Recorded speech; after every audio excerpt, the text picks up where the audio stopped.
Psaume chapitre 4, verset 8. Je me couche et je dors en paix, car toi seul, Éternel, me fais habiter en sécurité. Psaume chapitre 4, verset 8. Je me couche et je dors en paix, car toi seul, Éternel, me fais habiter en sécurité. Psaume chapitre 4, verset 8. Bonsoir bien-aimés, que Dieu vous bénisse. C'est l'heure de la prière et de la repentance. En ce mercredi 7 mai 2025, nous allons prier, bien-aimés. Seigneur, alors que ce jour s'achève, nous venons nous reposer en toi avec gratitude et paix. Père Céleste, merci pour cette journée vécue sous ton regard. Merci pour la protection, les opportunités et les leçons reçues. Ce soir, nous déposons tout entre tes mains, nos inquiétudes, nos projets, nos pensées. Couvre-nous de ta paix et accorde-nous ce sommeil paisible et réparateur. Ta parole nous rassure, je me couche et je dors en paix, car toi seul, Éternel, me fais habiter en sécurité. Psaume chapitre 4, verset 8. Bien-aimé, si tu n'as pas encore reçu le Seigneur Jésus-Christ dans ta vie comme ton sauveur personnel et ton Seigneur, je vais t'inviter à le faire aujourd'hui avec nous, alors que nous sommes encore vivants. La Bible dit qu'il faut le faire pendant qu'il est encore temps, bien-aimé. On ne sait jamais. Le lendemain ne nous appartient pas. Jésus-Christ est mort pour nous tous. Il n'est pas mort que pour moi. Il est mort pour toi aussi, bien-aimé. Si tu ne l'as pas encore reçu, il est mort pour tes péchés. Si tu ne l'as pas encore reçu dans ta vie comme ton sauveur personnel et ton Seigneur, daigne le faire. Je vais t'accompagner dans la prière. Tu peux répéter cette prière après moi. Seigneur Jésus-Christ, Seigneur Jésus-Christ, je reconnais que je suis un pécheur. Je reconnais que je suis un pécheur. Je te demande pardon pour mes péchés. Je te demande pardon pour mes péchés. Lave-moi par ton sang. Lave-moi par ton sang. Je t'en supplie. Baptise-moi et remplis-moi de ton Esprit Saint. Je t'invite dans ma vie comme mon sauveur personnel et mon Seigneur. Je t'invite dans ma vie comme mon sauveur personnel et mon Seigneur. Lave-moi par ton sang. Au nom de Jésus-Christ, j'ai ainsi prié. Amen. Bien-aimé, si tu as fait donc cette prière de tout ton cœur, je te bénis. Et le Tout-Puissant aussi te bénit. Les anges de l'Éternel te bénissent. Parce que tu as honoré ton Dieu, ton Créateur, parce que tu as reconnu que c'est ce Dieu-là qui te donne la vie, qui te donne la force, qui te donne l'énergie, qui te donne tout ce dont tu as besoin, qui te donne la vie, bien-aimé. Que Dieu te bénisse. Pour enrichir cette vie, tu dois demeurer dans la parole de Dieu. La Bible dit que nous devons lire la parole de Dieu jour et nuit, que ce livre de la loi ne quitte point nos yeux, bien-aimés. Lisons donc la parole de Dieu dans le livre de Lévitique, chapitre 13, loi sur la lèpre. L'Éternel parle à Moïse et à Aaron et dit: lorsqu'un homme aura sur la peau de son corps une tumeur, une dartre ou une tache blanche qui ressemble à une plaie de lèpre sur la peau de son corps, on l'amènera au sacrificateur Aaron ou à l'un de ses fils qui sont sacrificateurs. Le sacrificateur examinera la plaie qui est sur la peau du corps. Si le poil de la plaie est devenu blanc et que la plaie paraisse plus profonde que la peau du corps, c'est une plaie de lèpre. Le sacrificateur qui aura fait l'examen déclarera cet homme impur. S'il y a sur la peau du corps une tache blanche qui ne paraisse pas plus profonde que la peau, et que le poil ne soit pas devenu blanc, le sacrificateur enfermera pendant 7 jours celui qui a la plaie. Le sacrificateur l'examinera le 7e jour. Si la plaie lui paraît ne pas avoir fait de progrès et ne pas s'être étendue sur la peau, le sacrificateur l'enfermera une seconde fois pendant 7 jours. Le sacrificateur l'examinera une seconde fois le 7e jour. Si la plaie est devenue pâle poil ne s'est pas étendu sur la peau, le sacrificateur déclarera: cet homme pur, c'est une dartre. Il lavera ses vêtements et il sera pur. Mais si la dartre s'est étendue sur la peau, après qu'il s'est montré au sacrificateur pour être déclaré pur, elle se fera examiner une seconde fois par le sacrificateur. Le sacrificateur l'examinera. Si la dartre s'est étendue sur la peau, le sacrificateur le déclarera impur, c'est la lèpre. Lorsqu'il y aura sur un homme une plaie de lèpre, on l'amènera au sacrificateur. Le sacrificateur l'examinera. S'il y a sur la peau une tumeur blanche, si cette tumeur a fait blanchir le poil et qu'il y ait une trace de chair vive dans la tumeur, c'est une lèpre invétérée dans la peau du corps de cet homme. Le sacrificateur le déclarera impur. Il ne l'enfermera pas, car il était pur.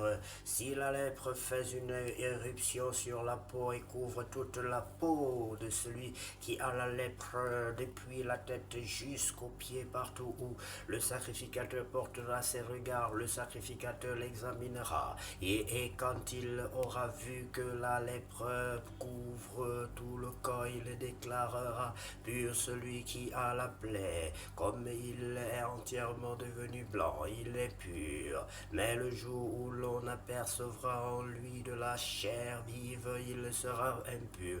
Quand le sacrificateur aura vu la chair vive, il le déclarera impur. La chair vive est impure. C'est la lèpre. Si la chair vive change et devient blanche, il ira vers le sacrificateur. Le sacrificateur l'examinera, et si la plaie est devenue blanche, le sacrificateur déclarera pur celui qui a la plaie, il est pur.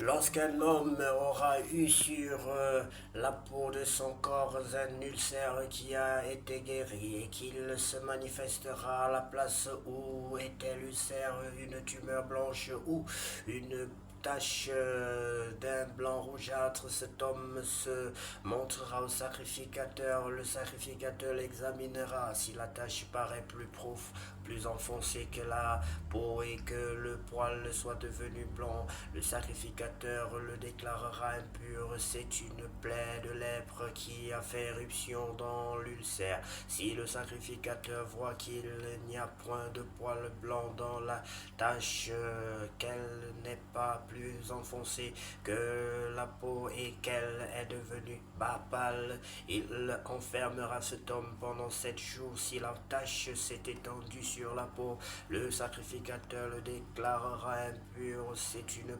plaie de lèpre, mais si la tache est restée à la même place et ne s'est pas étendue, c'est une cicatrice de l'ulcère. Le sacrificateur le déclarera pur. Lorsqu'un homme aura eu sur la peau de son corps une brûlure par le feu et qu'il se manifestera sur la trace de la brûlure une tache blanche ou d'un blanc rougeâtre, le sacrificateur l'examinera. Si le poil est devenu blanc dans la tache et qu'elle paraisse plus profonde que la peau, c'est la lèpre qui a fait éruption dans la brûlure. Le sacrificateur déclarera cet homme impur. C'est une plaie de lèpre. Si le sacrificateur voit qu'il n'y a point de poil blanc dans la tache, qu'elle n'est pas plus enfoncée que la peau et qu'elle est devenue pâle, il enfermera cet homme pendant 7 jours.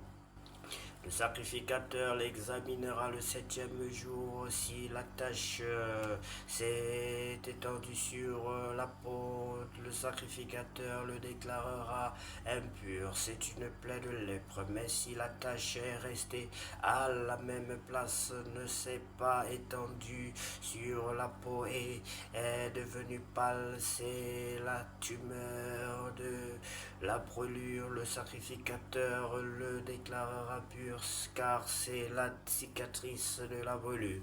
Lorsqu'un homme ou une femme aura une plaie à la tête ou à la barbe, le sacrificateur examinera la plaie. Si elle paraît plus profonde que la peau et qu'il y ait du poil jaunâtre et mince, le sacrificateur déclarera cet homme impur. C'est la teigne, c'est la lèpre de la tête ou de la barbe. Si le sacrificateur voit que la plaie de la teigne ne paraît pas plus profonde que la peau et qu'il n'y a point de poil noir, il enfermera pendant 7 jours celui qui a la plaie de la teigne. Le sacrificateur examinera la plaie le 7e jour. Si la teigne ne s'est pas étendue, s'il n'y a point de poil jaunâtre et si elle ne paraît pas plus profonde que la peau, celui qui a la teigne se rasera, mais il ne se rasera point la place où est la teigne, et le sacrificateur l'enfermera une seconde fois pendant 7 jours. Le sacrificateur examinera la teigne le 7e jour. Si la teigne ne s'est pas étendue sur la peau, et si elle ne paraît pas plus profonde que la peau, le sacrificateur le déclarera pur, il lavera ses vêtements, et il sera pur. Mais si la teigne s'est étendue sur la peau après qu'il a été déclaré pur, le sacrificateur l'examinera. Et si la teigne s'est étendue sur la peau, le sacrificateur n'aura pas à rechercher s'il y a du poil jaunâtre, il est impur. Si la teigne lui paraît ne pas avoir fait de progrès et qu'il y ait cru du poil noir, la teigne est guérie, il est pur, et le sacrificateur le déclarera pur.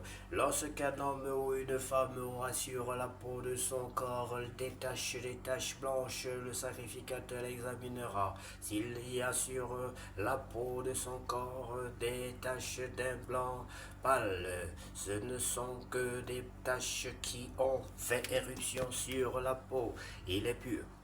Lorsqu'un homme aura la tête dépouillée de cheveux, c'est un chauve, il est pur. S'il a la tête dépouillée de cheveux du côté de la face, c'est un chauve par devant, il est pur. Mais s'il y a dans la partie chauve de devant ou de derrière une plaie d'un blanc rougeâtre, c'est la plaie qui a fait éruption dans la partie chauve de derrière ou de devant.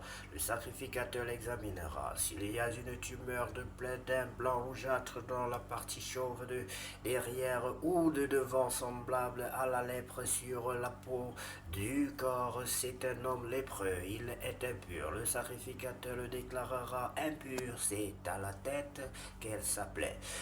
Le lépreux atteint de la plaie portera ses vêtements déchirés et aura la tête nue. Il se couvrira la barbe et criera impur, impur. Aussi longtemps qu'il aura la plaie, il sera impur, il est impur, il habitera seul, sa demeure sera hors du camp.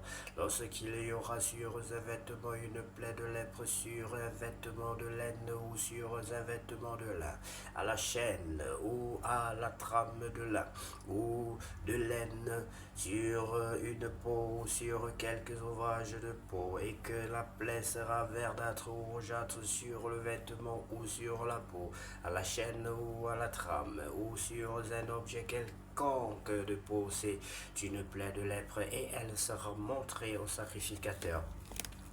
Le sacrificateur examinera la plaie et il enfermera pendant 7 jours ce qui en est attaqué. Il examinera la plaie le 7e jour. Ici, la plaie s'est étendue sur le vêtement, à la chaîne ou à la trame, sur la peau, sur l'ouvrage quelconque fait de peau. C'est une plaie de lèpre invétérée. L'objet est impur. Il brûlera le vêtement de la chaîne ou la trame de laine ou de lin, l'objet quelconque de peau sur lequel se trouve la plaie, car c'est une lèpre invétérée, il sera brûlé au feu. Mais si le sacrificateur voit que la plaie ne s'est pas étendue sur le vêtement, sur la chaîne ou sur la trame, sur l'objet quelconque de peau, il ordonnera qu'on lave ce qui est attaqué de la plaie et il l'enfermera une seconde fois fois pendant 7 jours. Le sacrificateur examinera la plaie après qu'elle aura été lavée. Si la plaie n'a pas changé d'aspect et ne s'est pas étendue, l'objet est impur. Il sera brûlé au feu. C'est une partie de l'endroit ou de l'envers qui a été rongée. Si le sacrificateur voit que la plaie est devenue pâle après avoir été lavée, il l'arrachera du vêtement ou de la peau, de la chaîne ou de la trame. Si elle paraît encore sur le vêtement, à la chaîne ou à la trame ou sur l'objet quelconque de peau, c'est une éruption de lèpre. Ce qui est attaqué de la plaie sera brûlé au feu. Le vêtement, la chaîne ou la trame, l'objet quelconque de peau qui a été lavé et d'où la plaie a disparu sera lavé une seconde fois et il sera pur. Telle est la loi sur la plaie de la lèpre lorsqu'elle attaque les vêtements de laine ou de lin, la chaîne ou la trame ou un objet quelconque de peau, et d'après laquelle ils seront déclarés purs ou impurs. Merci infiniment pour ta parole, Seigneur. Ta parole, c'est la vérité. Ta parole, c'est la vie. Ta parole nous guérit. Sans ta parole, nous ne sommes rien. Et nous ne pouvons rien faire sans elle.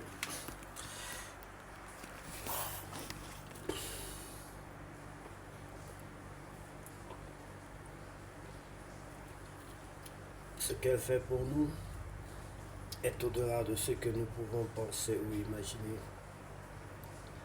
Ce qu'elle fait pour nous, personne ne peut le réaliser. Gloire à toi, Seigneur Jésus-Christ. Gloire à toi. Bien-aimé, il est écrit que nous irons de gloire en gloire. Et je déclare pour toi que la gloire de cette nuit sera plus grande que la gloire de la nuit dernière. Que la gloire de cette époque sera plus grande pour toi que la gloire de des époques antérieures. Que Dieu te bénisse, bien-aimé, toi qui es fidèle avec nous, qui lis la parole de Dieu. Lisez tout simplement parce que la Bible, le Seigneur demande de lire, de demeurer dans sa parole. Le temps que nous avons mis pour lire la parole de Dieu, quelqu'un a mis le même temps pour boire son vin, quelqu'un d'autre a mis le même temps pour regarder la télé, quelqu'un a mis le même temps pour refaire quelque chose d'autre. Mais le meilleur endroit au monde, c'est dans la présence de Dieu, bien-aimé. Le meilleur endroit au monde, c'est être dans la présence de Dieu. Et nous avons intérêt à demeurer dans la maison du Père. Je voudrais toujours rester auprès de toi,